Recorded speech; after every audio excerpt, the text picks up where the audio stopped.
গাজায় যুক্তরাষ্ট্র ইসরায়েল সমর্থিত ত্রাণ কার্যক্রম বন্ধের দাবি ১৩০ সাহায্য সংস্থার।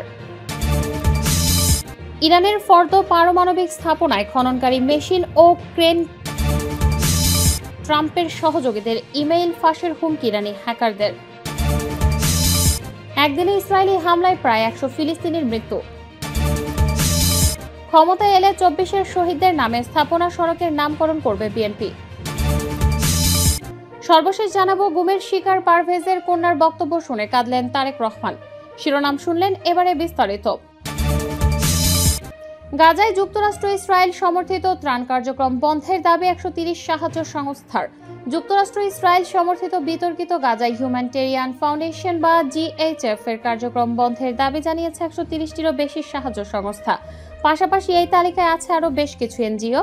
মে মাসের শেষ দিকে এই সংস্থাটি গাজায় কার্যক্রম শুরুর পর থেকে প্রায় ৫০০ ফিলিস্তিনি হত্যাকাণ্ডের শিকার হয়েছেন।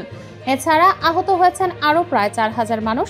যেসব সংস্থা বিতর্কিত এই সংস্থাটির কার্যক্রম বন্ধের দাবি করেছে তার মধ্যে অক্সফাম, সেভ দ্য চিলড্রেন ও অ্যামনেস্টির মতো সংস্থা রয়েছে। তারা বলছে, সাহায্য প্রার্থী ফিলিস্তিনিদের লক্ষ্য করে ইসরায়েলি সেনা সশস্ত্র গোষ্ঠীগুলো নিয়মিতই গুলি চালাচ্ছে। ইসরায়েল তাদের সেনাদের ইচ্ছাকৃতভাবে সাহায্য গ্রহণকারীদের উপর গুলি চালানোর অভিযোগ প্রত্যাখ্যান করেছে। তারা জিএইচএফকে সমর্থন করে বলছে, সংস্থাটি হামাসের হস্তক্ষেপ এড়িয়ে যাদের সাহায্য দরকার সরাসরি তাদের সাহায্য দিচ্ছে। ইরানের ফর্দ পারমাণবিক স্থাপনায় খননকারী মেশিন ও ক্রেন। ইরানের ফর্দ পারমাণবিক স্থাপনায় ভারী নির্মাণ যন্ত্রপাতি দেখা গেছে। ম্যাক্সার টেকনোলজিসের নতুন স্যাটেলাইট ছবিতে পারমাণবিক স্থাপনায় খননকারী মেশিন ও ক্রেন দেখা যাচ্ছে। ছবিটি রোববার ২৯শে জুন তোলা হয়, খবর বিবিসির।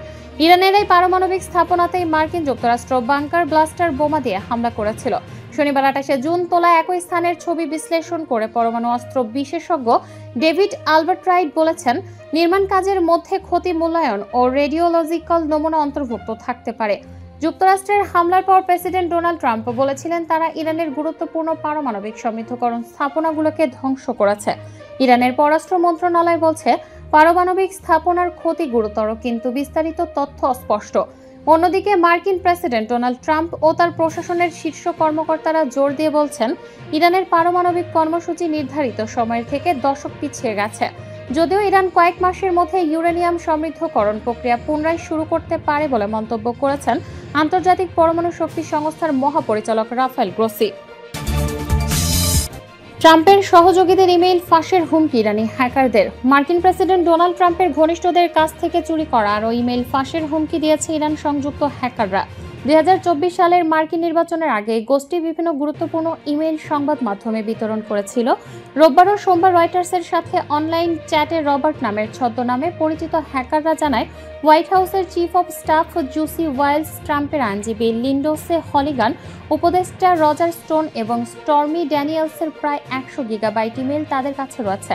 হ্যাকাররা ইমেইল বিক্রির ইঙ্গিত দিলেও বিস্তারিত কিছু জানায়নি এবং ইমেইলের বিষয়বস্তু সম্পর্কেও কিছু বলেনি।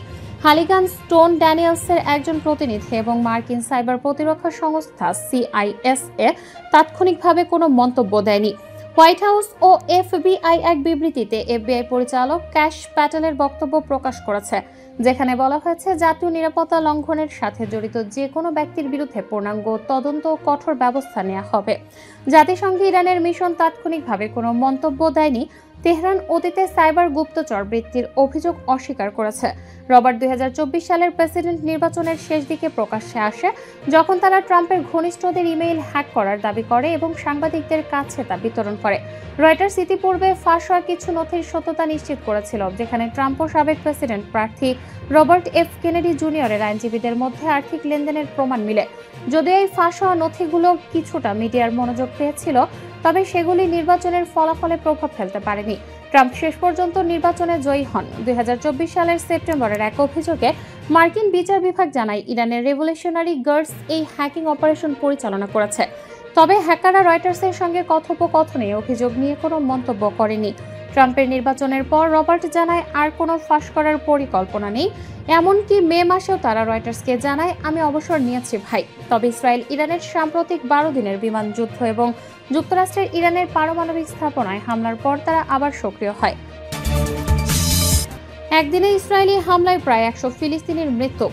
উত্তর গাজা সিটিতে এক ব্যস্ত ইন্টারনেট ক্যাফেতে ইসরায়েলি বাহিনীর বোমা হামলায় সোমবার এক হামলায় অন্তত 40 জন নিহত হয়েছেন, যাদের মধ্যে অনেক নারী ও শিশু রয়েছে বলে স্থানীয় প্রত্যক্ষদর্শী ও চিকিৎসা সূত্র জানিয়েছে। এই ইন্টারনেট ক্যাফেটি যুদ্ধবিধ্বস্ত গৃহহারা ফিলিস্তিনিদের আশ্রয় কেন্দ্র হিসেবে ব্যবহৃত হচ্ছিল এবং এর ওয়াইফাই সুবিধার কারণে এখানে সাংবাদিক ও কর্মীরাও কাজ করতেন। বোমা হামলা থেকে বেঁচে যাওয়া ইয়াহিয়া শরীফ আল জাজিরাকে বলেন, ইসরায়েলি দখলদার বাহিনী যুদ্ধবিমান দিয়ে এই জায়গায় বোমা ফেলেছে। আমরা ছিন্ন ভিন্ন হয়ে যাওয়া মানুষের দেহাবশেষ পেয়েছি। তিনি বলেন, এই জায়গার কোনো রাজনৈতিক বা সামরিক সংযোগ ছিল না, এটি মানুষে পরিপূর্ণ ছিল, যাদের মধ্যে শিশুরাও ছিল যারা এখানে জন্মদিনের অনুষ্ঠানে অংশ নিতে এসেছিল। যুদ্ধবন্ধে যুক্তরাষ্ট্রের অগ্রাধিকার। এদিকে হোয়াইট হাউসের প্রেস সেক্রেটারি ক্যারোলিন লেভিট জানিয়েছেন, ট্রাম্প এবং প্রশাসনের কর্মকর্তারা ইসরায়েলি নেতাদের সঙ্গে নিয়মিত যোগাযোগ রাখছেন এবং গাজায় যুদ্ধ বন্ধ করা তাদের অগ্রাধিকার। ইসরায়েল এবং গাজা থেকে আসা যুদ্ধে বিধ্বস্ত হৃদয় বিদারক ছবিগুলো দেখা আমাদের জন্য কষ্টদায়ক। প্রেসিডেন্ট এই যুদ্ধের অবসান দেখতে চান, তিনি জীবন রক্ষা করতে চান বলেছেন লেভিট। এপি জানিয়েছে, আগামী সোমবার ট্রাম্প হোয়াইট হাউসে নেতানিয়াহুকে আলোচনার জন্য স্বাগত জানাবেন। ইসরায়েলের কৌশলগত বিষয়ক মন্ত্রী এবং নেতানিয়াহুর ঘনিষ্ঠ মিত্র রন ডারমার এ সপ্তাহে ওয়াশিংটন ডিসিতে অবস্থান করছেন। সেখানে তিনি গাজায় যুদ্ধবিরতি, ইরান এবং অন্যান্য বিষয় নিয়ে সিনিয়র মার্কিন কর্মকর্তাদের সঙ্গে আলোচনা করছেন।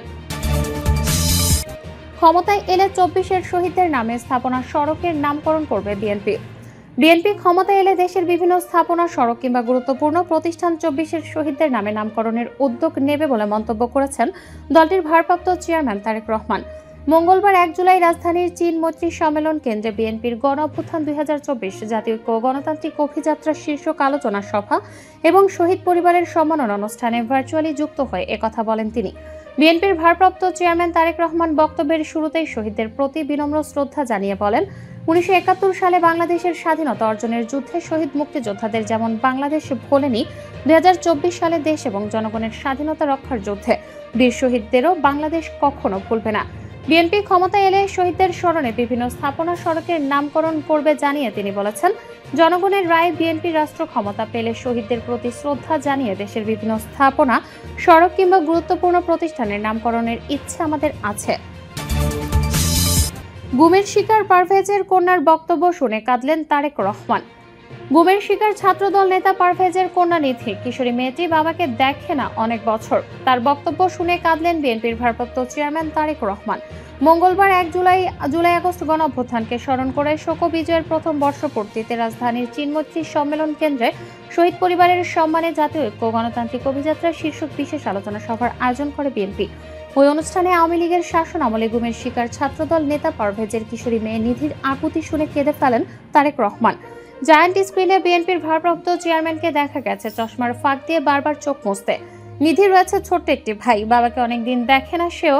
অনুষ্ঠানে নিধি তাই এই প্রশ্ন ছুড়ে দেয়, আমি আর আমার ভাই বাবাকে কি কোনোদিন জড়িয়ে ধরতে পারবো না? এমন প্রশ্নের উত্তর দেবার সাধ্য কার? গোটা পৃথিবী নিরুত্তর। অশ্রুসিক্ত হন তারেক রহমান, কষ্ট ভাগাভাগি করে নেন সেই কিশোরীর সঙ্গে। সবাই সারা দেশ থেকে আসা নির্যাতিত ব্যক্তি ও তাদের স্বজনরা যন্ত্রণা ও ভোগান্তির করুণ কাহিনী তুলে ধরেন। স্বজন হারানোর বেদনার সঙ্গে আর্থিক টানাপোড়েন, দিকবিদিক চিন্তা তাড়িয়ে বেড়ানোর কথাও জানান তারা। গুম ব্যক্তিদের নিয়ে কাজ করা সংগঠন মায়ের ডাকের সমন্বয়ক সঞ্জিতা ইসলাম তুলি বলেন, সাবেক প্রধানমন্ত্রী শেখ হাসিনা থেকে শুরু করে আইন শৃঙ্খলা বাহিনীর যারা গুমের সঙ্গে জড়িত ছিল তাদের সকলের বিচার নিশ্চিত করতে হবে।